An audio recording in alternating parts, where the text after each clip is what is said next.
Hey there, what's up? My name's Peter, although you may know me as Raw Butter from M. Carter Brown and automags.org. Um, this is kind of a video manual for my pneumatic vertical frame that I was selling. If you have any questions that I don't cover, you can email me at pmd803@gmail.com and I'll be sure to help you out. But otherwise, hopefully this video will kind of explain how things work and what you need to do, okay?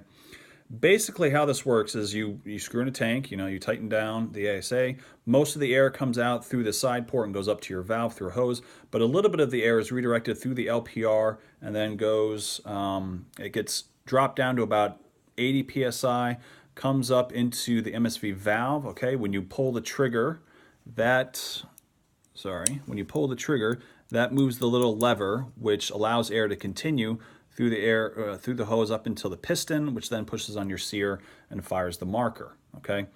To install this, it's pretty straightforward and easy. All you have to do is take your rail. Okay, you do have to use an RT rail. You can't use a classic rail because the frame is too long. It would bump into the front vertical ASA.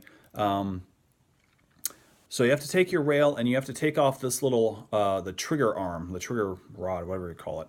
All you have to do that is you grab the one side where the pin is and you pull. You want to pull gently because you can snap these little arms. Okay, you want to pull just hard enough to get it off, but eventually it'll pop off. Okay, save this because, if you ever sell your gun, you want to include that part.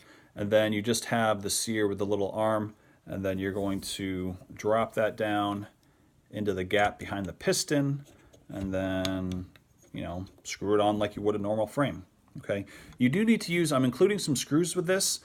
This front screw, which has, the rounded top, that is for the body frame screw that goes up into the body. You do need to use this screw because the screw that's with your gun currently is probably too short.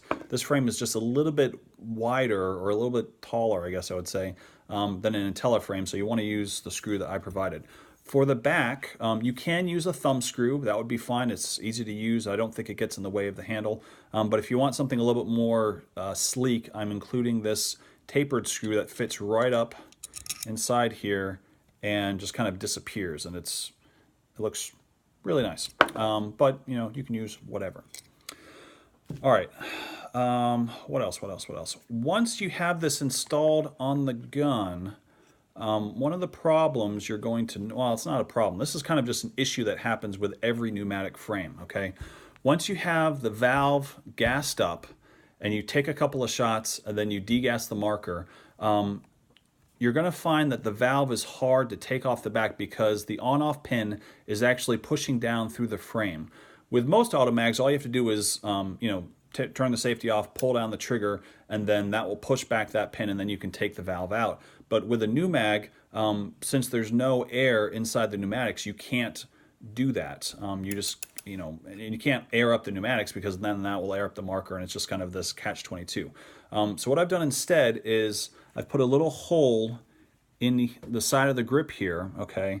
And this hole is so that, when the marker is degassed, you can take an Allen key, put it in there, find the sear, and then push back on the sear, and that will manually disengage that pin from the on-off, and then you can pull out the valve, okay? But if you don't put the Allen key in there and push back, you're not going to be able to get that valve out without actually disassembling the whole marker, which is a huge pain in the butt, okay? So I would practice that a few times before you actually take this out into the field and embarrass yourself in front of all your friends, okay? As for maintenance, it's pretty straightforward. You don't really have to do more maintenance on this than any other part of your automag. As long as you put some oil down the ASA, that will oil the LPR, it will oil the valve and the piston, and you really shouldn't have to worry about it for years and years and years. I have the same setup inside of one of my pneumags that I've had for 10 years now, and I've never had to oil it or take it apart or maintain it other than putting some oil down the ASA, okay? The O-ring that's between the LPR and the ASA shouldn't have to ever be changed because it doesn't move. It's very static, okay? And it's a really thick piece of, I think it's Teflon or something. I mean, it's huge. The O-ring that's inside of the ASA, on the other hand, that might need to be changed because, you're pushing that back and forth all the time. Every time that you gas up the marker, there's a lot of pressure pushing it to the side. So that's one that might need to get changed occasionally, okay?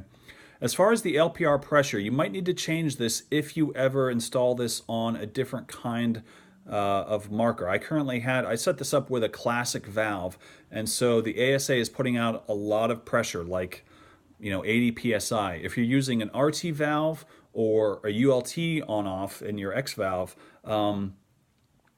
you're going to need a lot less pressure. You might need only 60 psi or 40 psi. So you want to back off the LPR a little bit so that you're not wasting air. That's also going to make the trigger a little bit lighter, okay? And you want to be able to save as much air as you can because, mags are not the most efficient markers out there, okay? To change the LPR pressure, you can't get an Allen key in there because there's not a whole lot of space. You're never going to get that in there. So what you have to do is take off these two screws, and then this whole valve will just kind of pop out. You don't need to unplug the hoses or anything. Just kind of pop out the valve, and then you should be able to reach an Allen key in there. I would back off the pressure completely until the marker doesn't fire. You can still fire the marker by just kind of manually pushing down the little lever while it's kind of floating there in your hands.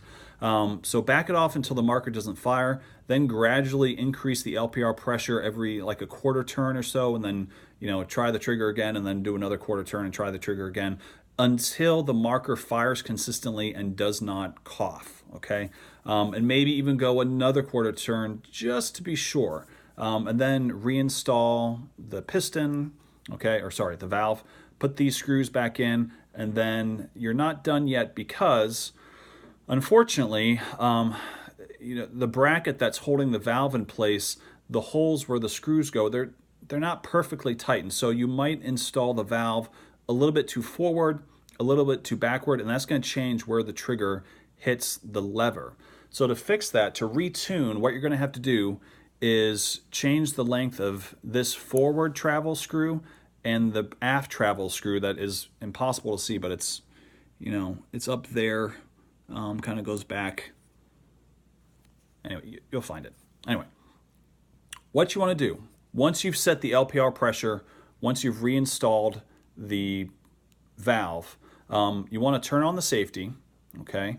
And then you want to turn in this screw to where it almost touches the lever, but it doesn't, because you don't want it to touch it when the safety is installed, okay?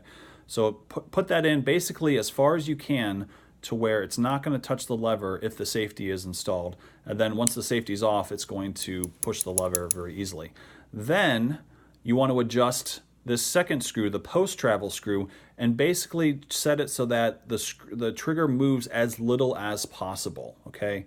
You want it to be where when it's on safety, nothing's going to happen. But when the trigger is off, you want the trigger to move as little as possible. That's going to make the trigger quicker. It's going to make your shots more consistent. It's going to be easier to shoot and easier to walk, okay, or fan or whatever it is you do. Once you have those two pin set, or sorry, screw set, you shouldn't have to touch the marker, ever again, hopefully, or the LPR shouldn't walk. This is a Palmer's reg, so it's going to be very, very consistent. Everything else should be really good. Like I said, you're not going to have to worry about adjusting anything. Once it's set, you should be good until you change your valve, okay?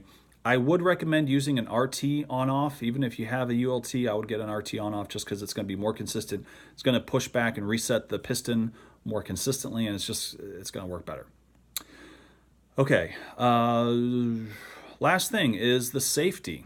The safety it's called a threaded post. There's basically two sides, and then there's a set screw in between that the whole thing is kind of screwed into. If you ever need to remove the safety, if you're anodizing or Cerakoting or whatever, you might need to remove the safety. You have to take off this set screw first, okay, because that kind of holds the safety in place.